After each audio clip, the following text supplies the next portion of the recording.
All right, what's going on with the Celtics postgame live, where the Celtics just lost 109-94 to the New York Knicks at Madison Square Garden. Tom Giles along with Eddie House, and Eddie was basically from the jump tonight. He saw the Knicks jump out to a 12-point lead after the first quarter. Celtics couldn't shoot their way back into it, and even every single time where it felt like, hey, maybe they'll narrow the gap here, get inside of 10 points, they just couldn't get over the hump, and they dropped this final game in the road trip. Yeah, they did. They had a chance. They got there. They cut it to 9 a couple times, but just wasn't able to get over the hump, like you said. I believe it was, relying on the three a little too much. You talk about 9 for 42 from the three-point line. At some point, you got to say, hey, tonight's not our night with that, and we have to figure a way out to generate easy baskets. And I don't think that we generated too many easy baskets tonight. And when you look back at this game, it's one of those, I guess you could say it's a learning experience, because we're at the end of it, right? When things aren't going like this, because we've seen it too many times this year where we've been living by the three and dying by the three. And when it comes to playoff time, you can't die by the three. You got to find a way to generate and manufacture points, whether it be defensive stops or finding another way to get easy baskets for your guys. But we did miss Jaylen Brown, but at the same time, we should went out there and still try to get this W. I want to go through the threes a little bit more here because, as you mentioned, the 9 of 42, I mean, that's the season worst, 21% from three. This is a team that, is looking at 16-plus threes over the last long stretch here. Even though some of them were contested looks and not the best looks, they also just missed some wide open ones. It just felt like one of those nights where just they weren't seeing it through and just there's a lid on the hoop. Well, it'll be nights like that. Not every single night you're going to have it going in. When you don't have those nights, when you have these nights that the basket's not wide open, the shots aren't falling, even if they are wide open, made off the right play, like the Sam Hauser corner three that ended up in a basket on the other end, a 5-point swing when we were trying to get momentum back. You got to find ways to get easier baskets. Put your best player in position to get an easy basket, design something, have some plays called for him to go towards the basket or one of your other playmakers to be moving towards the basket and trying to get something around the rim, right? Because obviously it's not going down. Every night it's not going to go down. We understand that, but you can't continue to try to run through a brick wall. We all know that brick wall is not going nowhere, right? So you got to find a way over that brick wall. So sometimes it's manufacturing easy baskets. And I look at the first quarter, too, because, again, the Celtics lost this game by 15 points, but they trailed by 12 after the first quarter.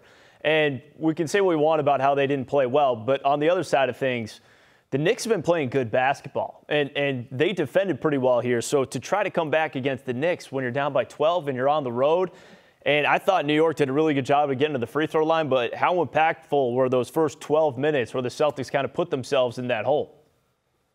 I think that was big because you're down 12, and then they pushed it to 20. The Knicks just kept their foot on the Celtics' neck tonight. No matter what we did, the runs we made, and you got to give Tom Thibodeau a lot of credit for his game plan. He had an excellent game plan. At times, our defense wasn't all the way disciplined and on point like we should have been, but you got to give them credit. The Knicks took care of business. They were at home. Feeling good. Guys played well. This is the last game of a 3-game road trip. And sometimes you can start looking towards just getting back to the house, right? And that's human nature. But at this point in the season, it has to be focused on we got to secure home court advantage no matter what it is. And teams that we are supposed to beat, we got to beat them.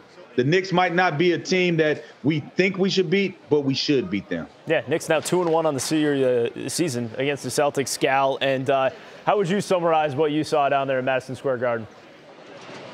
You guys hit on a lot of good topics. The topic that went underrated, and I should have done a better job on the broadcast of talking about, I think Josh Hart, it makes a big difference for this team.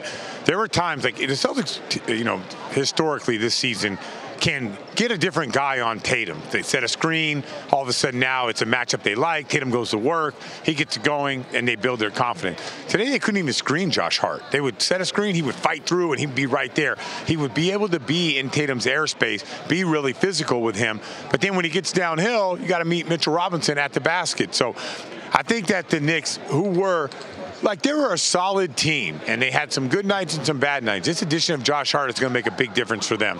But the Celtics did get open shots. Listen, they rebounded the ball. The Knicks are a great rebounding team. They took care of business there.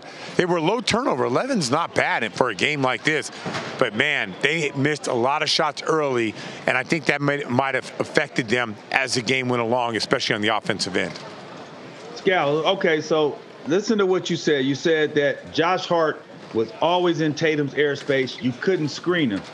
How do you negate that? Put him in the post.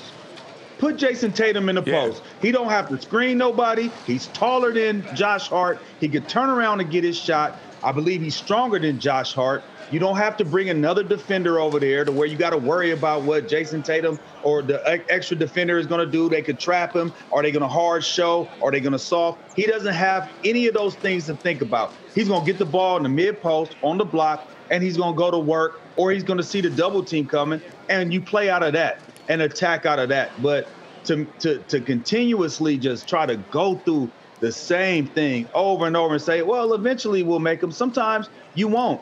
The best of the best shooters have nights off. Like, they just don't make shots. Right. It is what it is because we're shooting shots.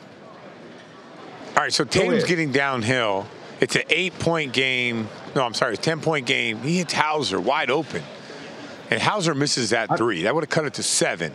I mean, he was wide open in the corner. So they got talked about that play. Like, I didn't think they were getting bad shots. I thought they were getting good shots. So when you're Joe Mazzulla, do you have to make an adjustment when you're getting open looks? He's not going to make an adjustment if they're getting good shots. When you're 2 for 19, when you're saying, guys, we're getting good looks, we're just not knocking them down. Hey, you say you don't know. Yeah, I know this. I've had plenty of nights where I've got wide open shots, and I feel like I'm one of the best shooters walking, right? And I've had nights where I got wide open shots and they just not going in. I don't have the body type. I don't have the skill set to say, hey, get me on the block so I could give me an easy one and go to work. Where Jason Tatum does have that. Sam Hauser doesn't have that skill set. Yeah, that particular play that you're talking about is one of the plays that I thought like highlighted how the night was going. Wide open shot, end up to a layup, you know?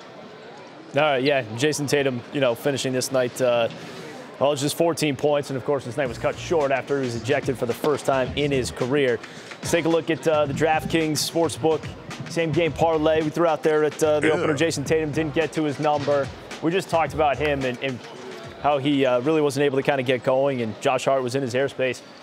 Grant Williams, though, I want to get to with you, Scal. What is Grant Williams' role right now on this team as you see it? Because you would think with Jaylen Brown out, a night where you're going up against a physical team, you would see more Grant Williams, and we just didn't. Yeah, we're not seeing a lot of Grant Williams lately. We're not seeing that. The one group I really liked was Tatum, Hauser, Brogdon, maybe Cornette, and Grant Williams. We're not seeing that group out there anymore. I don't know. I don't know what his role is. I thought today was going to be today I thought Tatum was going to be the man.